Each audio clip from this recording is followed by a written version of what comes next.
तो स्वागत है आप सभी का। राष्ट्रपति द्रौपदी मुर्मू द्वारा दोनों सदनों को संबोधित करने के बाद संसद के वित्त वर्ष 2025-26 के बजट सत्र की शुरुआत करने के बाद वित्त मंत्री निर्मला सीतारमण ने आज आर्थिक सर्वेक्षण 2024-25 पेश किया। हर साल बजट से एक दिन पहले संसद में इकोनॉमिक सर्वे की रिपोर्ट रखी जाती है। अब सवाल यह है कि इकोनॉमिक सर्वे यानी कि आर्थिक सर्वेक्षण होता क्या है और इसे बजट से पहले ही क्यों संसद में रखा जाता है, और आज के इकोनॉमिक सर्वे रिपोर्ट की क्या क्या खास बातें हैं जिन्हें आपके लिए जानना जरूरी है, ये सब आज हम आपको बताएंगे। तो आइए सबसे पहले आपको बताते हैं कि होता क्या है यह आर्थिक सर्वेक्षण यानी इकोनॉमिक सर्वे। असल में इकोनॉमिक सर्वे यानी कि आर्थिक सर्वेक्षण बजट से पहले एक खास डॉक्यूमेंट होता है जो देश की अर्थव्यवस्था की ताजा स्थिति को बताता है। यह सर्वे बताता है कि देश की अर्थव्यवस्था का विकास कैसा हो रहा है, देश की इकोनॉमी के सामने इस समय क्या चुनौतियां हैं, अर्थव्यवस्था के किस क्षेत्र में क्या चल रहा है। सर्वे बताता है कि पिछले एक साल में कितना रोजगार मिला, बेरोजगारी कितनी रही, महंगाई कितनी बढ़ी या घटी। इसके अलावा इकोनॉमिक सर्वे ये भी बताता है कि मैन्युफैक्चरिंग सेक्टर, सर्विस सेक्टर, आयात निर्यात जैसे क्षेत्रों में क्या प्रदर्शन रहा। इस सब के अलावा इकोनॉमिक सर्वे सरकार को सुझाव भी देता है कि अर्थव्यवस्था को बेहतर बनाने के लिए नीतियों में किस तरह के सुधार की जरूरत है। कुल मिलाकर इकोनॉमिक सर्वे देश की इकोनॉमी का संपूर्ण विश्लेषण होता है। इसे मुख्य आर्थिक सलाहकार की निगरानी में तैयार किया जाता है और वित्त मंत्री संसद में आर्थिक सर्वेक्षण पेश करते हैं। आर्थिक सर्वेक्षण पेश होने के बाद मुख्य आर्थिक सलाहकार प्रेस कॉन्फ्रेंस में मीडिया के सवालों का जवाब भी देते हैं। तो इस सर्वेक्षण को दो हिस्सों में विभाजित किया जाता है। पहला हिस्सा, इसमें अर्थव्यवस्था का प्रदर्शन होता है, वित्तीय स्थिति और राजकोषीय नीतियों से जुड़े डेटा होते हैं। दूसरा हिस्सा, इसमें शिक्षा, गरीबी, स्वास्थ्य, बुनियादी ढांचे और मानव संसाधन से संबंधित सामाजिक आर्थिक पहलुओं का विश्लेषण भी किया जाता है। ये देश की आर्थिक स्थिति और विकास दर का लेखा जोखा प्रस्तुत करता है। सरकार को आर्थिक नीतियों को सुधारने और नई रणनीतियां बनाने में ये मदद करता है। हालांकि इसमें दिए गए सुझावों को मानना न मानना सरकार पर निर्भर करता है, यह अनिवार्य नहीं होता। तो ये तो रहा कि क्या होता है आर्थिक सर्वेक्षण और इसके दो हिस्से क्या होते हैं, एक जो पूरा का पूरा डेटा बताता है और दूसरा कि क्या इसमें सुधार की गुंजाइश है। साफ है, पिछले साल एक साल में देश की अर्थव्यवस्था में क्या अच्छा हुआ, क्या बुरा हुआ बताने के साथ आर्थिक सर्वे अगले बजट के लिए रास्ता बताता है। तो आर्थिक सर्वेक्षण को अब समझने के बाद आइए समझते हैं कि आखिर आज के इकोनॉमिक सर्वे की खास बातें क्या हैं। तो आज संसद में वित्त मंत्री निर्मला सीतारमण ने 2025 के आर्थिक सर्वेक्षण को पेश किया, जो बताता है कि महंगाई में कमी आई है, देश की अर्थव्यवस्था फिर से एक बार रफ्तार पकड़ रही है। खुदरा महंगाई दर फाइनेंशियल ईयर 24 के 5.4% से घटकर अप्रैल दिसंबर 2024 तक में 4.9% पर आ गई। भारत की अर्थव्यवस्था की तेज रफ्तार से वापसी हो रही है। 2025 में भारत की वास्तविक जीडीपी वृद्धि 6.4% रहने का अनुमान है। राष्ट्रीय आय के पहले जो अनुमान बताए गए थे उसी के मुताबिक है, जो इसके दशक भर के औसत के करीब है। एक्चुअल सकल मूल्य वर्धन जीवीए जिसको कहते हैं, उसका 2025 में 6.4% की दर से बढ़ने का अनुमान है। वैश्विक अर्थव्यवस्था 2023 में औसतन 3.3% की दर से बढ़ी, जबकि आईएमएफ ने अगले 5 वर्षों के लिए भी 3.2% की वृद्धि का अनुमान बताया है, पूरी दुनिया की जो वृद्धि होगी। जबकि 2026 में भारत की वास्तविक जीडीपी दर 6.3% से 6.8% के बीच रहने की संभावना है। नीतिगत सुधार और विनियमन में यानी कि डीरेगुलेशन में ढील दीर्घकालिक विकास क्षमता को मजबूत करने और भारत की वैश्विक प्रतिस्पर्धा को बढ़ाने पर ये बढ़ाएगा। यानी कि डीरेगुलेट और भी करना होगा, सरकारी लाल फीताशाही को और कम करना होगा। भू राजनीतिक तनाव, जो कई देशों के बीच में जो वैश्विक संघर्ष चल रहे हैं या कई देशों के संबंध में जो तनाव है, व्यापार नीति है जो है, इससे जुड़े जोखिम आर्थिक वृद्धि के लिए बड़ी चुनौती अभी भी बने हुए हैं। खुदरा महंगाई दर 2024 में 5.4 से घटा है और 25 में 4.9 पर आया है, यह भी बताया गया है।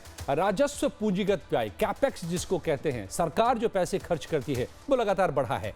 आम चुनावों के बाद जुलाई नवंबर 2024 में लगातार साल दर साल 8.2% की वृद्धि इसमें दर्ज की गई है। लेकिन यह मतलब कि सरकार लगातार पैसे खर्च कर रही है, जिसका मतलब हुआ कि बुनियादी ढांचों का निर्माण हो रहा है, जिसमें सड़कें, अस्पताल या फिर सेना, इन तमाम चीजों पर। भारत वैश्विक सेवाओं के निर्यात में 7वां सबसे बड़ा योगदानकर्ता बनकर उभरा है, जो इस क्षेत्र में भारत की कॉम्पिटिटिवनेस को बताता है। अप्रैल दिसंबर 2024 के दौरान गैर पेट्रोलियम और गैर रत्न और आभूषण निर्यात में 9.1% की वृद्धि हुई, जो वैश्विक अस्थिरता के बीच भारतीय निर्यात की मजबूती को बताता है। वित्त वर्ष 2025 में खाद्य मुद्रास्फीति पर दबाव रहने वाला है, यानी कि महंगाई बढ़ने के आसार हैं। CFPI द्वारा मापी गई खाद्य मुद्रास्फीति को 2025 अप्रैल दिसंबर में दबाव का सामना करना पड़ा था, महंगाई बढ़ी थी। और उसमें बताया गया है इस रिपोर्ट में कि सब्जियों और दालों जैसे कुछ खाद्य पदार्थों के कारण ये महंगाई ज़्यादा बढ़ी थी, क्योंकि इनका भार सबसे ज़्यादा होता है, करीब 30% से ज़्यादा। तो आकाश जिंदल साहब अर्थशास्त्री, सचिन जैन मैनेजिंग पार्टनर हैं स्क्रिप्ट बॉक्स के, दोनों ही मेरे साथ एक्सपर्ट जुड़ गए हैं। आप दोनों का बहुत बहुत स्वागत है। सबसे पहले तो आकाश जिंदल साहब, आपसे सवाल, बड़े ही ये जार्गन्स होते हैं इकोनॉमी के, आम लोगों की समझ से परे होते हैं। मैंने कोशिश की है आसान शब्दों में रखने की, लेकिन आप जरा इसे और अच्छे से बताइए कि देश की अर्थव्यवस्था का कैसा हाल है। आज की इस सर्वे रिपोर्ट से क्या तस्वीर बनती है? देखिए, देश की अर्थव्यवस्था बहुत बढ़िया चल रही है। पहले दर्शकों को बता दूं, आज हिंदुस्तान दुनिया की बड़ी इकोनॉमी में से फास्टेस्ट ग्रोइंग इकोनॉमी है। देखिए, इकोनॉमिक सर्वे क्या होता है, इस साल, पिछले साल क्या रहा, पिछले साल में क्या हमारी अचीवमेंट्स रही, क्या हमारी परफॉर्मेंस रही है, क्या हमारे सामने जो है इश्यूज रहे हैं, और आने वाले साल में क्या रिस्क हैं, क्या अपॉर्चुनिटीज है, क्या पाथ हम एनविसेज कर रहे हैं। आज जो रिकॉर्डेड डेटा है 2023-24, ये ऑलरेडी अचीव डेटा है। 8.2% जीडीपी ग्रोथ हमारी रही है, which makes us fastest growing economy amongst major economies. आज हमसे बड़ी इकोनॉमीज कौन सी है? अमेरिका, चाइना, जर्मनी, जापान, चारों से कहीं ज्यादा तेजी से हम ग्रो कर रहे हैं। ये रिकॉर्डेड अचीव डेटा है। अभी आपको बाकी इकोनॉमीज जो हमारे कंपैरिजन में उनका बता देता हूं। इंग्लैंड यानी यूके, सितंबर और अक्टूबर 2024 में दोनों महीने नेगेटिव जीडीपी ग्रोथ रही है, ये इकोनॉमी माइनस में गई है। यूएस, दुनिया की सबसे बड़ी इकोनॉमी जो रोल मॉडल इकोनॉमी मानी जाती है, रशिया यूक्रेन वॉर स्टार्ट होने के बाद 2 क्वार्टर्स तक लगातार नेगेटिव जीडीपी ग्रोथ दी है।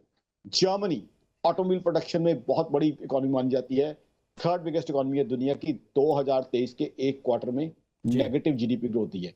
वहीं हमारा भारत तेजी से लगातार तरक्की करता हुआ जा रहा है। और अब भी ग्लोबल स्लोडाउन के जमाने में, जबकि ग्लोबल स्लोडाउन है, टैरिफ वॉर शुरू होने की उम्मीद है, तब भी हम 6.3 से 6.8 की जीडीपी ग्रोथ की उम्मीद कर रहे हैं। यानी इस साल भी दुनिया की बड़ी इकोनॉमीज में से फास्टेस्ट रहने वाले हैं। और डेटा आपको दे दूं, आज 5G का जमाना है, 5G की बातें हो रही हैं।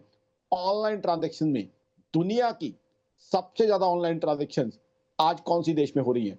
ना वो यूएस है, ना वो चाइना, बल्कि मेरा और आपका भारत है। 48.5% ऑनलाइन ट्रांजैक्शन दुनिया की यहाँ पे हो रही हैं। मैन्युफैक्चरिंग में हम आगे बढ़ते जा ही रहे हैं लगातार। आज देखिए, मोबाइल फोन, स्मार्टफोन के हम एक्सपोर्टर बने हुए हैं, डिफेंस के अंदर हम एक्सपोर्ट्स कर रहे हैं, और हर जगह तरक्की कर रहे हैं। टैक्स कलेक्शन आपको बता दूं, देश की कमाई ग्लोबल स्लोडाउन के ड्यूरिंग जीएसटी कलेक्शन में हमने रिकॉर्ड बना दिया है। अप्रैल 2024 की बात करें, 2 लाख करोड़ से ऊपर का ग्रॉस जीएसटी कलेक्शन है। डायरेक्ट टैक्सेस, इनकम टैक्स की बात करें, 12 जनवरी तक 15.88% ग्रोथ है। तो ग्लोबल स्लोडाउन, एक चीज हमें माननी पड़ेगी, ग्लोबल स्लोडाउन में एक चीज मैं दर्शकों को बता दूं, इस बार फाइनेंस मिनिस्टर साहिबा की झोली में बहुत ज्यादा देसी भाषा में बताऊं, लड्डू पेड़े रेवड़िया नहीं है, क्योंकि ग्लोबल स्लोडाउन है। तो होगा क्या, मैं आपको एक चीज बताता हूं देसी भाषा में, होगा क्या, एक बड़े लड्डू के छोटे छोटे टुकड़े किए जाएंगे, सबका मुंह मीठा कराने की कोशिश की जाएगी, सबको कुछ ना कुछ देने की कोशिश की जाएगी। It would be a great balancing act. जैसे कुशल बाजीगर नहीं होता, वो एक टाइट रोप के ऊपर वॉक करता है, दोनों तरफ बैलेंस बना के रखता है, तो एक बैलेंस बनाया जाएगा, सबको जो है कुछ ना कुछ सौगात देने की कोशिश की जाएगी। ये इस बजट की रूपरेखा होने की संभावना मुझे लगती है। चलिए, अर्थशास्त्री आकाश जिंदल के नजरिए से तो आपने इसको ऐसे देखा, लेकिन जो खुद इस इकोनॉमी के भीतर ऑपरेट कर रहे हैं, इस इकोसिस्टम के भीतर, सचिन जैन साहब जो मैनेजिंग पार्टनर हैं इसके बॉक्स के, एंटरप्रेन्योर हैं, उनके नजरिए से भी अब देखिए ठीक उल्टे सिरे पर है वो। सचिन जैन साहब, आपके नजर में क्या तस्वीर उभर रही है? नमस्कार अजय जी। आई थिंक इस समय पे जैसा हमारे अर्थशास्त्री आकाश जी ने भी बहुत अच्छे से उसका विश्लेषण दिया, बट एक चीज बहुत हमारे लिए जानना जरूरी है कि हम ग्लोबलाइजेशन के विपरीत अब हम एक इंक्लूसिव या इंट्रूसिव इकोनॉमी की तरफ बढ़ रहे हैं। अगर आप यूरोप को देखें या यूएस को देखें या चाइना को देखें, बड़ी से बड़ी इकोनॉमीज को देखें, तो वो सब के सब पहले ये बात कर रहे हैं कि हम अपने लिए क्या बना सकते हैं, हम अपने लिए क्या कंज्यूम कर सकते हैं, उसके बाद हम एक्सपोर्ट या इंपोर्ट पे जाएंगे। ऐसे समय में इतना जबरदस्त एक हमारा विश्लेषण आया है जिसमें कि हम सेल्फ सफिशिएंसी की तरफ अग्रसर बढ़ रहे हैं। मतलब हम सबसे पहले तो एक ऐसा देश बन रहे हैं जो पूरी तरीके से सक्षम है अपनी पॉपुलेशन को, अपने लोगों के सारी की सारी जो जरूरतें हैं उनको पूरा करने के लिए। दूसरा, एक आम आदमी के पर्सपेक्टिव से ये सर्वे बहुत अच्छे हमें रुझान दिखाता है, क्योंकि जितना भी ग्रॉस कैपिटल फॉर्मेशन है वो फ्रंट लोड करके गवर्नमेंट ने पिछले 6-7 सालों में, अगर आप चार्ट्स भी देखेंगे जो सर्वे में बताए गए हैं, तो ऑलमोस्ट एक बिल्कुल स्टैटिक कंट्रीब्यूशन रहा है गवर्नमेंट का इंफ्रास्ट्रक्चर डेवलपमेंट की तरफ।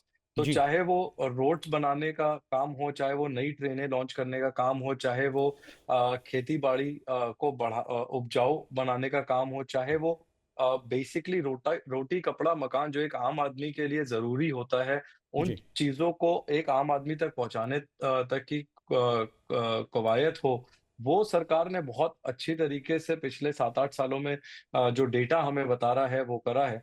और इससे एक आम आदमी की जो स्तर है, अगर आप देखें, जो हम इन्फ्लेशन की बात करते हैं, अगर आप इन्फ्लेशन को अगर ब्रेक करके देखें तो उसमें जो लाइफस्टाइल इन्फ्लेशन है, जहाँ पे contribution to cereal, better food articles etcetera पे अगर इन्फ्लेशन देखे तो वहां पे कंजम्पशन बढ़ा है। तो एक आम आदमी का यानी जो महंगाई रहन अगर सहन बढ़ी है तो वो पहले जीवन स्तर बढ़ा है और अफोर्डेबिलिटी भी बढ़ी है। जो लोग ज्यादा कमा रहे हैं तो इसलिए वो उस महंगाई को झेल पा रहे हैं, आपका कहना है। लेकिन हमें नहीं भूलना चाहिए कि भारत में अभी भी जो 80% लोग हैं वो जिस हाल में जी रहे हैं, क्या वो भी बेअसर रह रहे हैं इस महंगाई से? मैं ये भी समझूंगा, और भी कई इसके पहलू हैं, समझूंगा कैसा है अर्थव्यवस्था का हाल। यही दो जो शख्स आपको दिखाई दे रहे हैं, वित्त मंत्री निर्मला सीतारमण ने आज संसद में पेश किया है इकोनॉमिक सर्वे की रिपोर्ट, और उसको बनाने में जिनकी निगरानी में बनी है भारत के मुख्य आर्थिक सलाहकार, वो भी आपके सामने हैं। इन्होंने क्या बातें कही अब मैं आपको यही बताने जा रहा हूं, जो बड़ी कुछ बातें हैं, जो एनालिसिस है इस बजट के पीछे। निर्यात पिछले दिनों चिंता का विषय रहा है, लेकिन यह क्षेत्र अब चुस्त दुरुस्त बनकर उभरा है। सर्विस सेक्टर विकास का एक प्रमुख चालक रहा है, जबकि वैश्विक चुनौतियों के बावजूद भारत के निर्यात ने नए और दुनिया के अलग अलग बाजारों में अपना दायरा बढ़ा लिया है। ये बातें भी कही है मुख्य आर्थिक सलाहकार ने। खास तौर पर भारत अब 33% बाजार हिस्सेदारी के साथ शिपिंग, पोत निर्यात में छलांग लगा रहा है और आयरन और स्टील निर्यात के प्रमुख खिलाड़ी के तौर पर खुद को स्थापित कर रहा है। इनोवेशन के क्षेत्र में भारत दुनिया में 7वें स्थान पर पहुंच गया है। भारत कई उच्च आय वाले देशों से आगे निकल रहा है। भारत इनोवेशन में बढ़त को मजबूत कर रहा है और एक वैश्विक इनोवेशन सेंटर के तौर पर उभर रहा है, जो जर्मनी और जापान जैसे आर्थिक महाशक्तियों के करीब पहुंच रहा है। सुनिए आर्थिक सर्वेक्षण को अपनी निगरानी में तैयार करने वाले भारत सरकार के मुख्य आर्थिक सलाहकार डॉक्टर वी अनंत नागेश्वरन ने क्या कहा। Services sector in general have continued to grow in terms of the surpluses, and in the first half of the first 9 months of April to December 2023 and 2024, there has been a bigger surplus on the services trade as well. और भारत के बुनियादी ढांचे को बढ़ावा देने के ठोस आर्थिक फायदा भी मिल रहा है। बंदरगाहों पर तेजी से काम करने से व्यापार दक्षता में इजाफा हुआ है। क्लीन ऊर्जा को अपनाने में तेजी आई है।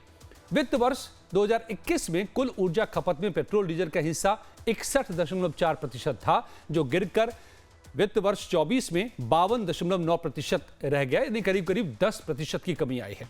दूर दराज के इलाकों में दूरसंचार नेटवर्क के विस्तार और सुरक्षित पानी के पहुंच के साथ सरकार का बुनियादी ढांचे पर ध्यान न केवल विकास की रफ्तार को बढ़ा रहा है, बल्कि पूरे देश में समावेशिता को भी बढ़ावा दे रहा है। सुनिए आर्थिक सलाहकार की बात। One of the outcomes of the globalization era was also the rise of China as a manufacturing power. India also rose as a power in global services. So what has happened in the last 25-30 years, and it is continuing even now, is in several high-tech, medium-tech areas, the presence of China is pervasive and dominant. And the manufacturing as a share of world gross output, China's share will probably be higher than the combined share of the next 10 countries. It gives them a lot of strategic levers and advantage in several areas, as we will see later in some other dimensions as well. This is an important development along with globalization in the last 40 years. इसके अलावा यह भी कहा गया कि एक मजबूत वित्तीय क्षेत्र आर्थिक आत्मविश्वास का आधार होता है, और भारत के बैंकिंग क्षेत्र ने यह लचीलापन दिखाया है, जिसमें अब ग्रॉस एनपीए 2.6% तक गिरा है और संपत्ति पर रिटर्न दुगना होकर के 1.4% हो गया है। कोविड-19 के बराबर अब एफआईआई यानी कि फॉरेन इंस्टीट्यूशनल इन्वेस्टमेंट जो होता है, वो भारत से फंड निकालने के बावजूद, अभी भी वो निकाल रहे हैं, लेकिन इसके बावजूद भारत का बाजार पूंजीकरण से जीडीपी अनुपात में दिसंबर 2024 तक 136% हो गया था, जो पिछले साल जीडीपी का ये 124% था। इस मामले में भारत अन्य उभरती अर्थव्यवस्थाओं से आगे निकल गया है। ये निवेशकों के बढ़ते विश्वास और अधिक गतिशील पूंजी बाजार का संकेत भी देता है। हालांकि कॉर्पोरेट बॉन्ड का जीडीपी में केवल 18% हिस्सा है अभी भारत में, जो कि कोरिया में 80% है, चीन में 36% है, इससे काफी कम है। कॉर्पोरेट ऋण बाजार को गहरा करना जरूरी इसमें बताया गया है रिपोर्ट में। इस सेगमेंट का विस्तार करने से बैंक ऋणों पर निर्भरता कम होगी, उधार लेने की लागत कम होगी, उधार लेने की, और इससे बिजनेस में इजाफा होगा। रिपोर्ट पेश होने के बाद मुख्य आर्थिक सलाहकार डॉक्टर वी अनंत नागेश्वर ने बताया कि भारत अब वैश्विक आर्थिक महाशक्ति के रूप में तेजी से उभर रहा है। Infrastructure development, we have done quite well in the last 10 years in particular, whether in terms of introducing new trains, new airports. We're contributing to reduced turnaround time in ports, coming down from 48 hours to 30 hours in the last couple of years, and capacity additions in the power sector. तो भारत एक आर्थिक महाशक्ति बनने की राह पर है। आकाश जिंदल साहब अर्थशास्त्री है मेरे साथ, सचिन जैन मैनेजिंग पार्टनर है स्क्रिप्ट बॉक्स के। आकाश जी, अब मैं थोड़ा सा वो भी सवाल करूंगा जो कई लोगों के मन में है कि क्या टैक्स के मामले में लगातार मध्य वर्ग का जो दोहन हुआ है, लोग कह रहे हैं कि आपने टैक्स तो बढ़ा दिया, बाजार में उससे मंदी छाई रहती है, मैन्युफैक्चरिंग पर उसका असर हो रहा है, पैसे का रोटेशन नहीं हो रहा है, तो आप क्यों इतना पैसा लोगों से वसूल रहे हैं और आप खर्च कर रहे हैं? आप बाजार को छोड़ दीजिए, टैक्स कम कर दीजिए, चाहे वो इनकम टैक्स हो, कॉर्पोरेट टैक्स हो, उसको कम कीजिए, बाजार में पैसा आने दीजिए, अपने आप देखिए अर्थव्यवस्था धुआंधार बढ़ेगी आगे। बहुत अच्छा प्रश्न है। इस प्रश्न का कुछ हिस्सा, कुछ कंपोनेंट कल सच होता दिखाई दे रहा है, ऐसी एक्सपेक्टेशन है। सबसे पहले जो दर्शक जानना चाहते होंगे कल क्या क्या उम्मीदें, अभी तक तो हमने इकोनॉमी की चर्चा की, हम कहाँ खड़े हैं, इकोनॉमिक सर्वे क्या है, देश की क्या है मैक्रो लेवल पे, लेकिन दर्शकों को बहुत ज्यादा चिंता इस चीज की होगी कि मुझे क्या मिलने वाला है। भाई वो जो लड्डू मेरे मुंह में आने वाला लड्डू का टुकड़ा वो क्या है, वो तो मुझे बता दो। देखिए वो उम्मीदें हैं मेरी ऑर्गेनाइजेशन आकाशजिंदल.in का मानना है। सबसे पहले तो जो आपने कही पर्सनल इनकम टैक्स में एग्जम्पशन लिमिट 9 लाख होने की संभावना लगती है हमें डेफिसिट को देखते हुए। पर्सनल इनकम टैक्स की जो एग्जम्पशन लिमिट है वो 9 लाख होने की संभावना लगती है, जिसे आम भाषा में स्लैब कह दिया जाता है, हालांकि स्लैब सही शब्द नहीं है। दूसरा, देश को एक और बड़ा तोहफा मिलने की संभावना है। इन्फ्लेशन हाई चल रही है। इन्फ्लेशन में करंट डेटा दे दूं अभी दिसंबर की जो सीपीआई इन्फ्लेशन है 5.2% रही है। अक्टूबर में जो है ये 6.2% हो गई थी। आरबीआई का कंफर्ट लेवल है 6% तक, उससे भी ज्यादा हो गई थी। तो ऐसे में पेट्रोल और डीजल की प्राइसेस पे 5 रुपए की छूट मिलने की संभावना है। दर्शकों को बता दूं, पेट्रोल और डीजल पे दो तरह के टैक्सेस लगते हैं। एक तो सेंट्रल गवर्नमेंट जो चार्ज करती है, सेंट्रल एक्साइज। दूसरा जो स्टेट गवर्नमेंट चार्ज करती है, वैट। तो मेरी ऑर्गेनाइजेशन आकाशनंदन.in का मानना है कि सेंट्रल एक्साइज में 5 रुपए की कटौती होने की संभावना है। इससे, जैसे आपने बिल्कुल सही पूछा, जो आम आदमी है उसकी महंगाई कम होगी, क्योंकि डीजल के ऊपर खाने पीने के सामान के दाम डायरेक्टली उससे रिलेट करते हैं। जितने भी हम चीजें कंज्यूम करते हैं, दूध, सब्जियां, दालें, सब डीजल पे ट्रेवल करती हैं। और पेट्रोल पे हम लोग खुद ट्रेवल करते हैं, सबके पास गाड़ियां हैं, गाड़ी नहीं तो टू व्हीलर है, तो वो वहां रिलीफ मिलने की संभावना है। उसके अलावा स्टैंडर्ड डिडक्शन हर एम्प्लॉय को बहुत प्रिय होती है। वहां 50,000 की एडिशनल एग्जम्पशन मिलने की संभावना है। महिलाओं को, हमारी बहनों को मोटिवेट करने के लिए, प्रमोट करने के लिए, प्रोत्साहित करने के लिए 50,000 की एडिशनल डिडक्शन स्टैंडर्ड डिडक्शन में आने, एडिशनल एग्जम्पशन स्टैंडर्ड डिडक्शन में आने की संभावना है। हाउसिंग फॉर एवरीवन इस सरकार का नारा है। सबको इस सरकार घर देना चाहती है। उसके लिए हाउसिंग फाइनेंस, हम सब जानते हैं, घर आजकल ईएमआई पे दिए जाते हैं, तो उसमें हाउसिंग फाइनेंस में इंटरेस्ट कंपोनेंट के लिए सेक्शन होता है 24B जी। तो वहां 1 लाख की एडिशनल एग्जम्पशन मिलने की संभावना है। हेल्थ यानी कि इंश्योरेंस कुछ पे कुछ जो है exemption है, आप वो जैसा बता रहे हैं 50% कि के कुछ आसपास। मीठा मुंह मीठा होने की गुंजाइश है, जो ये सजेस्ट कर रहा है आज का सर्वे, वो कल के बजट में रिफ्लेक्ट करेगा। मेरे साथ सचिन जैन साहब भी हैं। समय मेरे पास एक मिनट से भी कम बचा हुआ है। सचिन जी, आपको क्या लगता है कि थोड़ा सा और डीरेगुलेशन भी चाहिए, जो इस रिपोर्ट में भी कहा भी गया है? अभी भी सरकारी दखलंदाजी बहुत ज्यादा है बिजनेस शुरू करने में। आप तो खुद कर रहे हैं बिजनेस।